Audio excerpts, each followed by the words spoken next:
The Incident Command System uses the term Agency Administrator, or AA, as a generic title for the agency executive or official who is responsible for that agency's response to an emergency.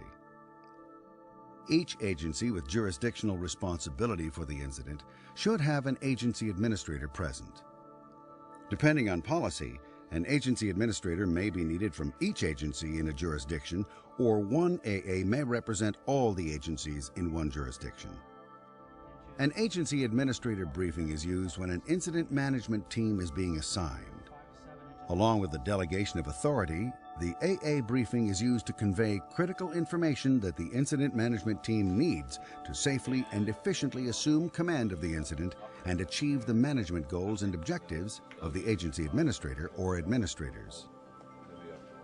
The agency administrator briefing is the time when the executives from the delegating agency or jurisdiction provide their guidance to the incoming incident management team on their priorities and guidelines for how the incident should be managed. So it's important to the agency administrators because it really allows them the chance to give their priorities and make sure that the incident management team is aware of any specific concerns or sensitive areas surrounding the incident.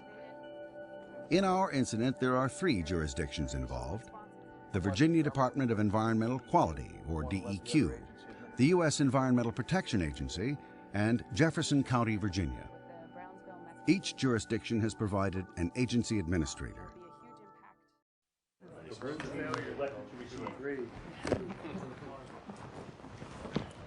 Hello, I'm Wes McDermott from Virginia DEQ. I'm going to let the other agency administrators introduce themselves. Joel Handelman, U.S. EPA. I'm Lucia Schmidt with the Brownsville Metro Health Department in Jefferson County, Virginia.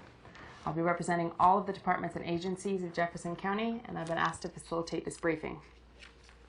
The incident consists of an overturned tractor trailer with 15 300-gallon containers of diazinon and 200 gallons of diesel fuel from the truck itself. The driver sustained moderate injuries and has been transported to the hospital. Sherry, our initial response incident commander, will give a more detailed briefing shortly, but right now I want to give some overall agency direction. It was a joint decision from our agencies to have the Jefferson County Incident Management Team manage this incident. Joe, as the incident commander for the IMT, you'll be representing Jefferson County in the Unified Command. The EPA and the Department of Environmental Quality will also be in the Unified Command post, and those will be the only agencies represented in Unified Command.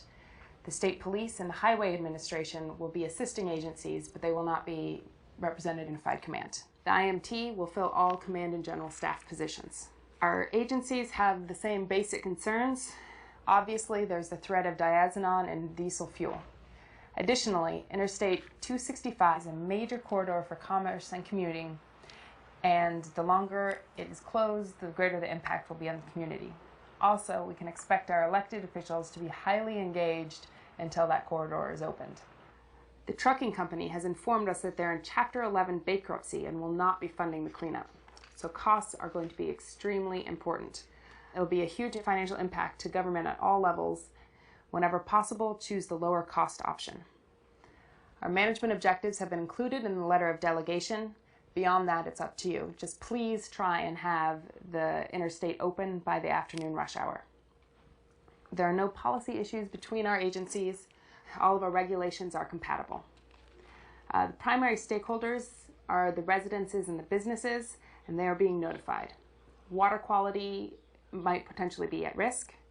Our secondary stakeholders are the commuters and the others on the highway. We're attempting to get word out over radio, but that will need some follow-up. Our priorities for the incident are the life safety of the public and the responders, property protection, environmental protection, and recovery. We're expecting you to take command at 1000 hours today. If you need any maps or aerial photos, those can be obtained from the County Gas Department. The help of local and state responders will be needed for at least a few days, and the county is making all resources available. The EPA is mobilizing contractors from their local offices. The media have started calling and arriving at the scene, so the PIO function will need to be mobilized right away. The EOC has been activated, and local and mutual aid resource requests should be ordered through them. State and federal resource orders should also go through the EOC, although they should be coordinated with the representatives on scene. We want to keep all orders going through the Emergency Operations Center in order to reduce duplication and increase our ability to track orders. If you don't think the current facilities are adequate, you can look for others. Just please run them by the county administrator first. That's all we have for now. Are there any questions? Yes. How do you want us to handle the release of the information to the media and public? We want timely information released to those who need it. Our letter of delegation gives you the authority to release information directly from the incident command post. You don't need to run it through us first. We just ask that you send us a copy of the press releases as soon as they've been approved by Unified Command. Thank you.